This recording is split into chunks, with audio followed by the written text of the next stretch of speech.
Hello, everyone, and welcome to our Divergent Discussion. I'm Michelle, and I am the founder of Caboose. We're a community and learning platform created for and by neurodivergent individuals. We also help organisations and people work better together by bridging understanding between different thinking styles. Through our expert-led, human-centred design and practical micro-learning, Caboose is building awareness, confidence, and practical strategies for the workplace. So, welcome everyone. And just a reminder, we are recording this session and you can watch the replay back at a later stage. And I'm very excited to be joined today by Eric Garcia. Eric is a Washington, D.C. based reporter focused on politics. I'm sure he's going to have some great insights for us. Policy and campaigns. He is currently the senior Washington correspondent for The Independent, where he covers Congress and the White House. In addition, he writes regularly about the politics of disability. His first book, We're Not Broken, Changing the Autism Conversation, which the Washington Post called outstanding, was published in 2021. He's previously worked as an editor at the Washington Post and The Hill, and as a reporter at Roll Call, National Journal, and Market Watch. So welcome, Eric. Thank you very much for having me. No, it's a pleasure. When we first met, I was very impressed with Eric's story, and so it's been a real pleasure to be able to have you join us today. So I guess, yeah, for all our audience watching, what inspired you to write We're Not Broken, and why did you feel it was so important to tell this story? Yeah, really great question. So it really goes back to in 2015. I was a reporter at National Journal. I went to a party by a guy by the name of Tim Mack. Great guy. He was reported at the Daily Beast and later NPR, and then now he's a freelance journalist over in Ukraine. And he said, "Oh, do you want a drink?" And I said, "Oh, well, I'm autistic, and medicine I take doesn't mix with alcohol."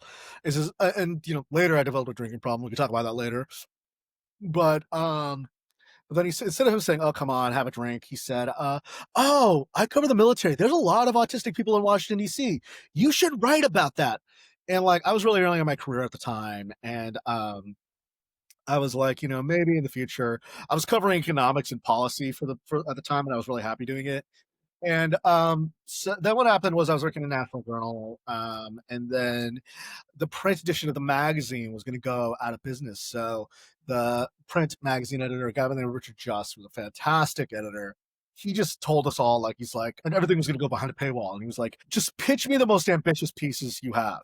So I pitched this idea, and initially I thought it was going to be this kind of like fun, chatty, kind of secret lives of people in DC kind of story, kind of talk of the front of the book kind of featurey thing. And then my editor, Richard, who is a former editor at the New Republic, former editor at Newsweek magazine, he suggests, he's like, "Well, why does this piece need to exist?" And I said, "Well, I think we focus too much on trying to cure autistic people and not enough on trying to help autistic people live fulfilling lives." And he's like, "There's your piece, go." And as I was writing this was in 2015. Donald Trump was beginning to run for Mm, president. And if you right. remember, in 2015, I think in the second full Republican debate, he was asked about autism and vaccines. And he said autism is an epidemic. He blamed the vaccines.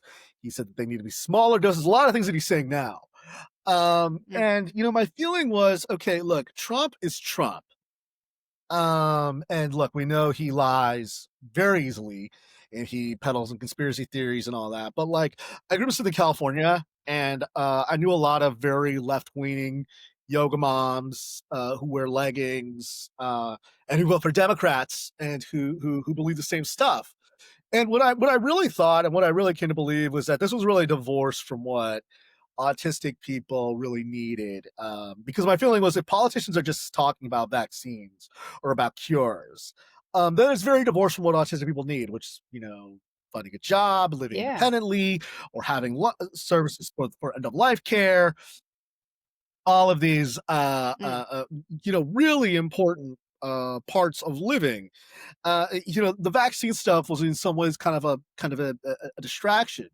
So that was really what I did. As I wrote this kind of 6,500 word essay for National Journal that wound up also being double published in the Atlantic, and it took off like a rocket. And then I think that what happened was my now literary agent said, "Oh, do you want to turn this into a book?" And then, like I said, well, first and foremost, initially, I think that I'm not that qualified to write a memoir, but like I'm a political journalist. So like my whole idea was like, okay, if bad ideas, if politicians just have the wrong opinion about autism, then that must be because of bad Yeah. ideas. And what does that lead to? What kind of policy and outcomes does that lead to?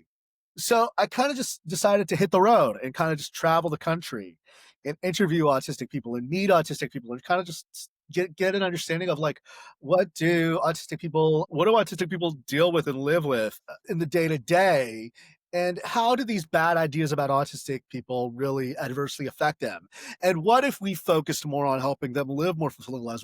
How would that improve their lives? And that was really what I was trying to do. Mm, So I went to the Bay Area of California. amazing. I went to San Diego, though I didn't use any of the stuff I used in San Diego. I went to Detroit, Michigan. I went to West Virginia. I went to Pittsburgh, Pennsylvania. I really tried to go Wow. all over the country and meet as many people as possible. Yeah. And Yeah. that really changed how the subtitle of the book is Changing the Autism Conversation. It also really changed my perception on autism. Right. Yeah. And how many people do you think you've met through that time? That sounds like a God, I must huge have met trip. like 30, 40 people, something like that. Like, Yeah. not Wow. just autistic people, but like, everybody else. This is not kind of the people who I interviewed over Zoom because, like, toward the end of the book, it was the No. beginning of the pandemic. So I interviewed people over Zoom. I interviewed people, like, I went to Nashville, Yeah. Okay. Tennessee. I really did try to meet as many people as possible. Not everybody was included in the book, also, Yes. I should add, So No. No. But of course, all the people you met, I'm sure, influenced, how you thought they definitely about, colored telling how the. I wrote about it. Yeah. Yeah. Yeah. Yeah. Fantastic. So you describe in your book, describe your sort of book as that love letter to autistic people. What does that mean to you personally? Yeah. Yeah, I mean, it's funny because, like, I think that what was interesting, especially, like, it's funny to think about it 10 years ago, because, that was when I really started writing about autism, is, I think that when I was growing up, I'm an '88 baby, which is to say that I was born the year the Americans with Disabilities Act was signed, in the United States, and, I think that when I was growing up, a lot of autistic, I didn't know that many other autistic people other than like in special ed or things like that. Like that Mm, wasn't something it wasn't really, it was either A, not discussed that much, or it was discussed as a source of shame and a source of like mm, something to, hide, or not, yes. or simply to fix. And so, like, I think the thing that I Mm, learned and the thing that I talk about in the book and that I really want to emphasize is that by meeting other autistic people and interviewing other autistic people, like, I learned so much, and I really learned, and it really changed me, and it really, relieved some of the guilt and some of the self-hatred and internalized ableism that I had. So, like, mm, when I say it's a love letter, it's really just this attempt to say that, as the book says, we're not broken. We're not failed versions of normal. We're yeah. human beings and we Yes. have full Yeah. lives and Differently internal lives. wired. Yeah. Yeah, absolutely. So yeah, that was really kind of the impetus for that. So saying that it was a love letter. Yeah. Yeah. Fantastic. I really like that term. I think uh, and it's a wonderful concept to try and use this book to educate people, around the world. So when you traveled around, Yeah, absolutely. what I guess were the myths and misconceptions about autism that frustrated you most? And, how does your work Yeah, challenge that really those good question. misconceptions? Yeah, so, like, I think that it's changing a little bit now, both for better and for worse, oftentimes both at the same time. I think that at the time, there was really this idea that it still kind of persists that autistic people are not empathetic, or this idea that they don't have emotions or they don't have feelings, when really what we found is that that's not true. Autistic people are very empathetic, followed the writings of people like Tony Atwood in Australia and other Australian autistic Yes. thinkers. And the thing that we learned is that, of course, it's not that they don't have empathy; is that they have we have a double empathy problem where we're just not we just are Mm. speaking two completely different languages. And I think the other part was that this idea that we don't have any emotions, and I think the other one that I really tried to challenge was this idea that autism was a boys' club, and that it was something that only Yeah. affected middle middle America white um boys in in two-parent homes. Like that was really kind of the idea that I really wanted to challenge. And then also there was this idea that I mean when like one of the things that I was really kind of adamant about was including as many non-white, non-male autistic voices as possible.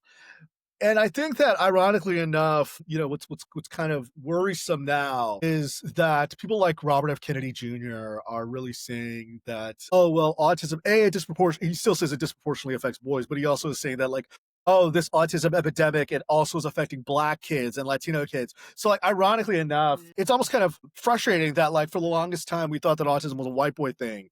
And then now that it's being seen as something that affects people of color, it's like, oh, it's an epidemic and it's disproportionately affecting black kids and it's affecting Latino kids. And, that's seen as like a reason for it being an epidemic rather than we're just getting better screening. And then I think the other thing, and this is really kind of the impetus, and I'm writing about this in my second book, is that's coming out hopefully sometime next year, is this idea that I really tried to include as many non-heterosexual voices in the book as I could, a lot of Mm. LGBTQ voices, a lot of transgender voices. And what's really kind of concerning now is that by us, I almost kind of worry. It's kind of like the Oppenheimer, what have I done? I might have destroyed the world thing. I almost fear and worry that by highlighting how that intersection of neurodivergence exists with queerness and transgender existence, even though I'm a cisgender heterosexual dude, that's now become like a source of like, oh, they're transing autistic kids. Particularly, you see this not just in the United States, you see this in the United Kingdom, but you Mm. particularly see it in the United States with people like Marjorie Taylor Greene and a lot of Republican lawmakers. This Mm. idea that autistic people are being tricked into being trans. And you see that a lot. So like, I almost kind Mm. of worry about that. And Yep. then I think the other thing that I really tried to challenge was this kind of idea of high functioning and low functioning autistic people. I really tried to point out that Mm. those are labels that are based on outward perception, not really on capacity or on what autistic people can do, and also not what Mm. they need. So I really tried to challenge Correct. that in my book. So I still try to. Yeah. I think that yeah, good. Yeah. I think, look, the levels That's a of lot. I know autism, that's a I lot. always say, You can unpack yeah, it. it's a lot of I'm like, which thing, the levels of autism or that high, low functioning, yeah, it's kind of frustrating because I think actually for everybody it's different on a daily basis, right? Depending on what you're doing. You can be, It you know, is. what we Yeah. say level one, you know.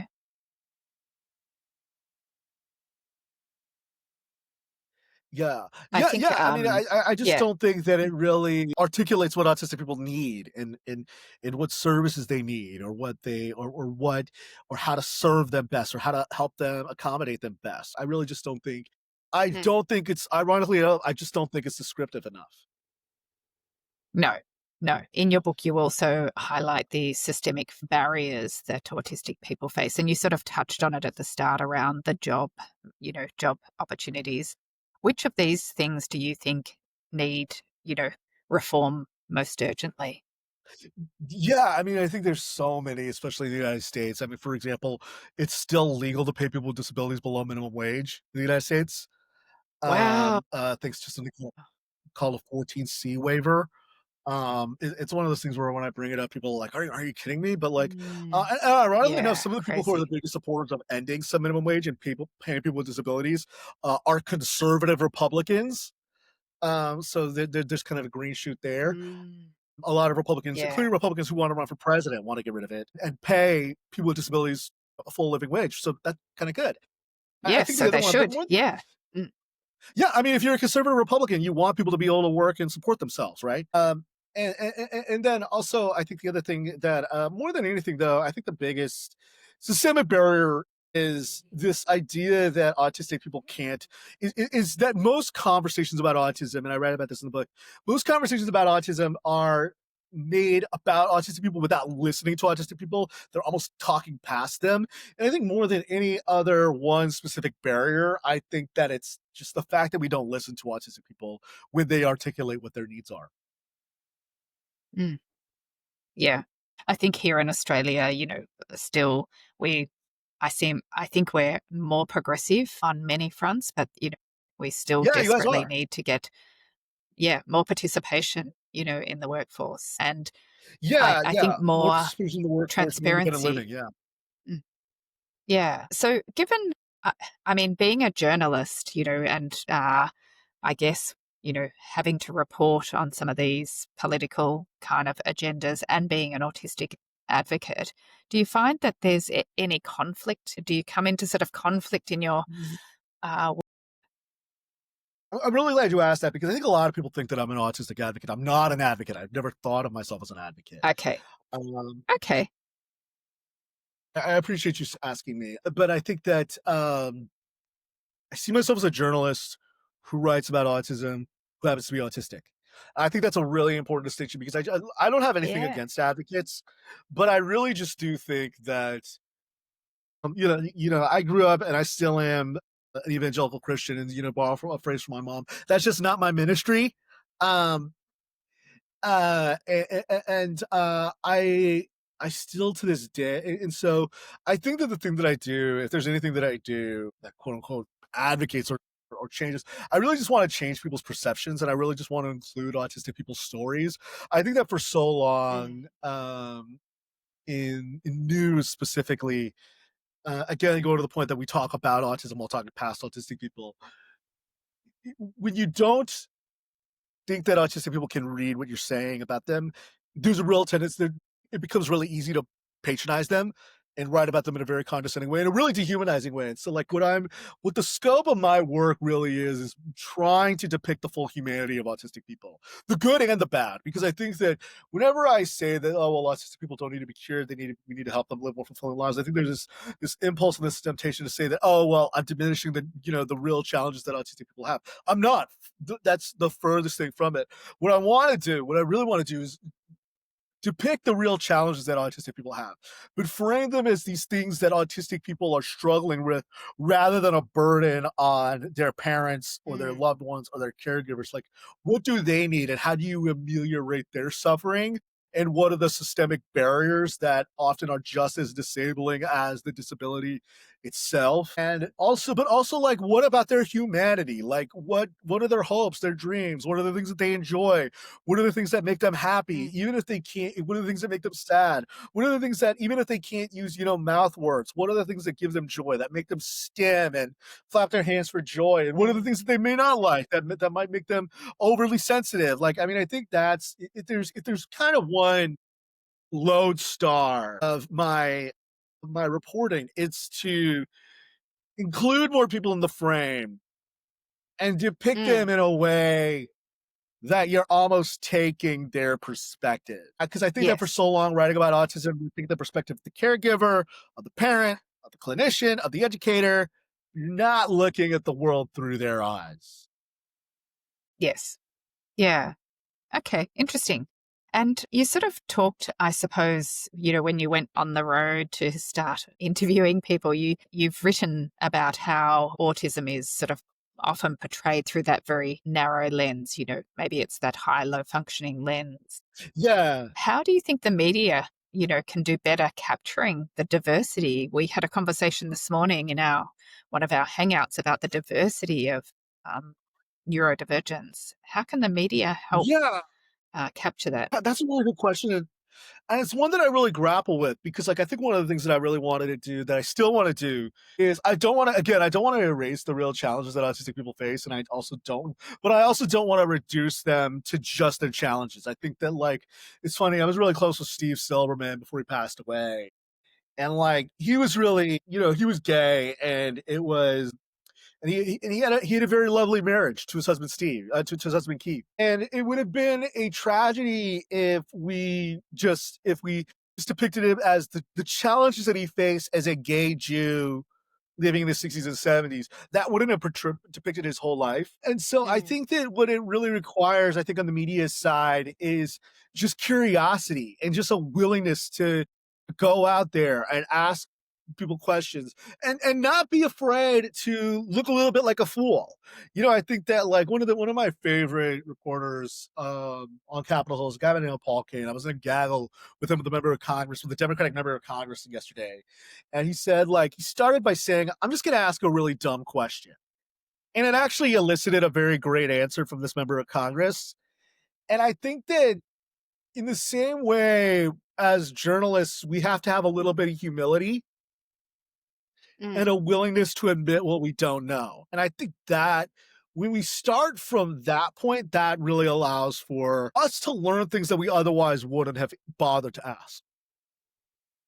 Yeah, yeah. Look, I think, the curiosity thing for me is, like, almost my number one thing about, you know, about almost everything, even, workplace, challenges is, like, be curious about what people need, be curious about their responses, you know, it certainly Yeah. goes a long way. Yeah. I mean, So I you think that talked like, go ahead. sorry, there's a bit of a delay perhaps today. Yeah. Yeah. I mean, like I had a guest professor one time when I was in college who said the best trait of any journalist is to be curious. And he's like, I'm doubly curious. And, I think that just Great. being doubly curious is such a great trait. Amazing. You mentioned earlier about trying to include different cultural backgrounds in your book and sharing their voices. How has your identity as a Latino autistic person shaped your perspective and your writing? Do you think that's had an influence?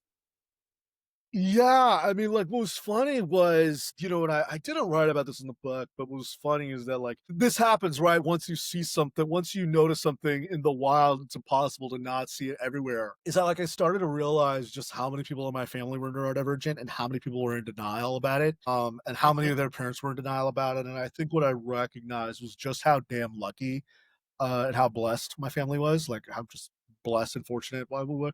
Like literally the only way, and I write about this in the book, the only way that I ever got diagnosed, we began the diagnostic process, was we were living in Wisconsin at the time, and my mom saw an ad in the paper for like free pre-K screenings when I was like 3 or 4, and then she loaded up the car, she loaded up my mom and I, and that was the beginning of it.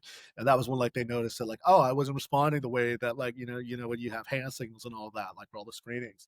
And that was really the beginning of it. Is it was just like literally just like it just happened to be on that day. My mom was reading the newspaper on that Wow. day. There was like the local college had the grant for that particular research project, and that was like the beginning of it. And I think that what I think about what I see now is that like in some ways I'm just so fortunate that like my mom was so open to anything, whereas I think that there still is a Mm, lot of a taboo misunderstanding around autism, particularly in the Latino community. The other thing to take into account is, English is a second language in a lot of Hispanic families, yeah, and that's right.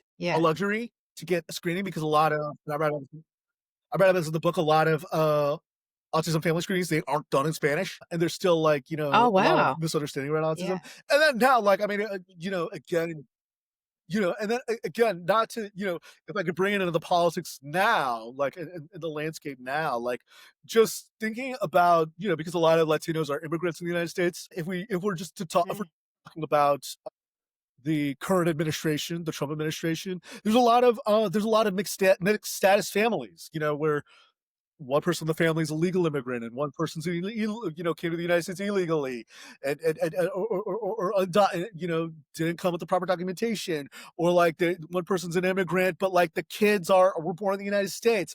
That adds a barrier because there's just like so much fear around like, okay, if I mm. turn over this private information, then that puts me at risk. I'm Yeah. sure you guys see the news in the United States of America. There's a man by the name of Kilmar Abrego Garcia, who lives not too far from where I live in Maryland. I live in Washington, D.C. And he has an autistic son, and he's the one who the Trump administration sent to El Salvador, uh, wrongly. Trump administration admitted they messed up on sending them, but they sent them to El Salvador by accident. That's, Mm, that's a real risk. Is that Latino families, particularly immigrant families, that's a risk they run, and that might lead them to not want to mm. get their kids screened. Yeah. Yeah. Which is a really big risk, right? Yeah. Because One that's second, just setting everybody back. Yeah, no worries.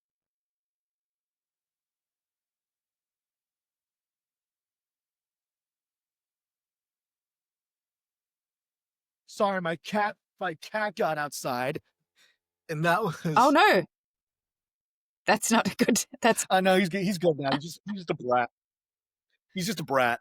Mm, that's okay. but but but but, but yeah, like I mean, We always have not to pets bring it visiting too in much. these calls. Yeah, yeah. But like, no, no. Like, I mean, that's something. I don't want to. I don't like talking about Trump all the time because I do enough of that in my day job. No. But Yes. but like that's a real risk, right? That's a real thing. That's a real thing that's happening right Yeah. now in the United States. Yeah. We certainly see it in the media, but of course we never know what the real story is because you're only getting it through one lens. So it's very interesting to hear your perspective. Yeah, yeah. And there's stories about like You parents you of s- autistic people who are undocumented. Yeah, Yeah, right. And people are nervous, I think, from what we hear. People are nervous yeah, about talking about their neurodivergence. yeah. Absolutely. Yeah, yeah. Exactly. So.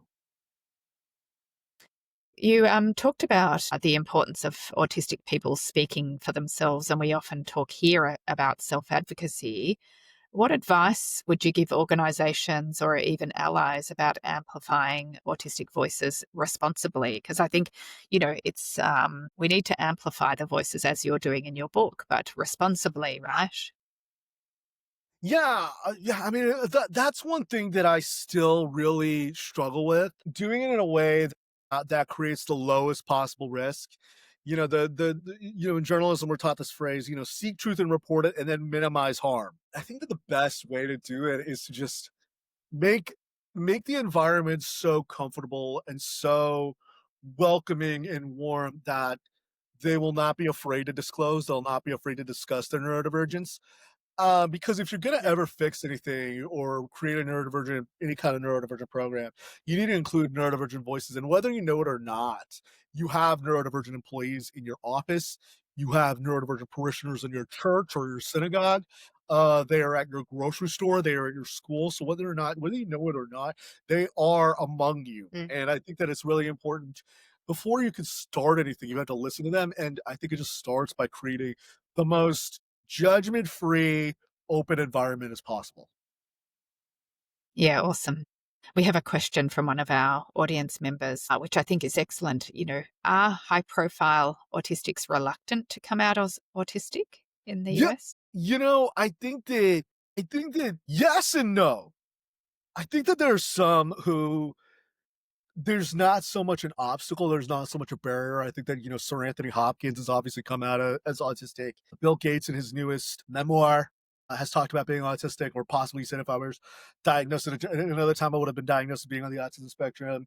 But I think that there still is a big risk, especially for women, um, especially Mm, for especially for a lot of, I talk about this a lot, that like, I've often wondered if, certain members of Congress are autistic, or certain elected officials are autistic. I still yeah. think that I think that there still is this kind of stigmatization, because like what we would in an ideal world, we would live in a world where when somebody discloses that they're autistic, that it would reshape how people view autism. Rather, what happens is that when somebody discloses that they're autistic, people project what they already believe onto that person. And so what Mm, happens is that the people who would lose the least are more likely to disclose. And the ones who would lose the most, I think a lot of times are still very afraid. yeah. Yeah. It's a shame, isn't it? Because, you wonder if some of these high profile people disclosed whether there would be a change, Yeah, in the absolutely. Like, I mean, I perception. think in the United States, there's this guy I read about in my next book. His name is Tony Snell. He's autistic, and his two boys are autistic. He's an NBA player. He disclosed he was autistic, and last I checked, he was trying to get. He had one more year left for his pension and health benefits for his kids. I don't know if he was not able to get picked up by an NBA team because he was autistic or not. I don't know. I can't speak for the NBA. Yeah, right. But like, that was I wondered like, hey, was him disclosing that he has two autistic kids and that he's autistic himself, did that change how people viewed him? Mm, yeah, interesting. And since publishing your book, like what impact have you seen in the conversations, you know, around you, Yeah, around I mean, it's autism kind of and funny now because like, I mean, we obviously have it's so weird now because I really did, and I've talked about this with my mom. I'm really close with my mom. Is that when the book came out, I really did. If you read the paper, the hardcover edition of the book, I don't mention Robert F. Kennedy Jr. once in the hardcover edition of the book, and I mention him only in the paperback once. And the reason why is because I thought that that's in the past. We all kind of just thought he was a kook, and then now he's held the Human Services Secretary. So it's funny to oh my see goodness. like how in some ways the conversation changed, but in other ways it has gone. I don't even want to say it's gone backwards. It's gone like in a completely wrong direction in some ways. Now and it's Yeah. funny, but it's almost funny now because like as a political journalist in Washington D.C. who's autistic, it's funny because like I was at Robert F. Kennedy Jr.'s press conference in April when he talked about how autism destroys families and things like that. And it's funny, my one of my friends who's a reporter of the Mm, Boston Globe, she was there, and she's like, "Oh yeah, of course you're here. Like, yeah, like I expected. Like you should be here and you should be writing about this. Like you of all people need to be writing about this because we need you. yes. Yes. And like it's funny because like I don't want to be I you know I didn't get into journal again. I wanted to write about economics and politics when I got into journalism. This wasn't what I Mm, wanted to do, and I still love doing what I normally do.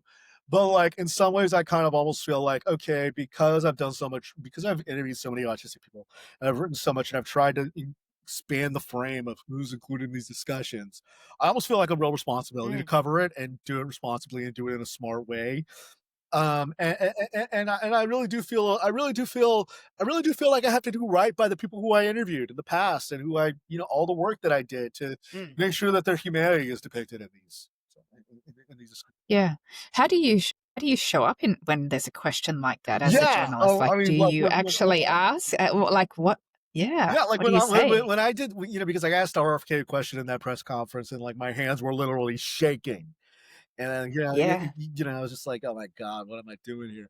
But, like, I mean, the thing of it is that, like, my feeling to this day is, like, I am incredibly fortunate that I have a job where my bosses pay me to ask really nosy questions. Yeah. It's great. And I am incredibly fortunate as an autistic person that I get to do that. That's not a luxury a lot of autistic people have. That is, there's that old saying, taxes are the prices that we pay for civilization. That's the price I pay for living on this world. Like that's just what I'm going to be doing. And that's my duty. So it's really not a matter of how do I do of like do I do it or not. It's how am I going to go about doing it. Mm. Yeah. If you can leave our audience, those who are here live and those who watch the replay with one, I guess, mindset shift about autism, what would it be? Yeah, that's a really good question. I think what I would just say is that autistic people are good as they are.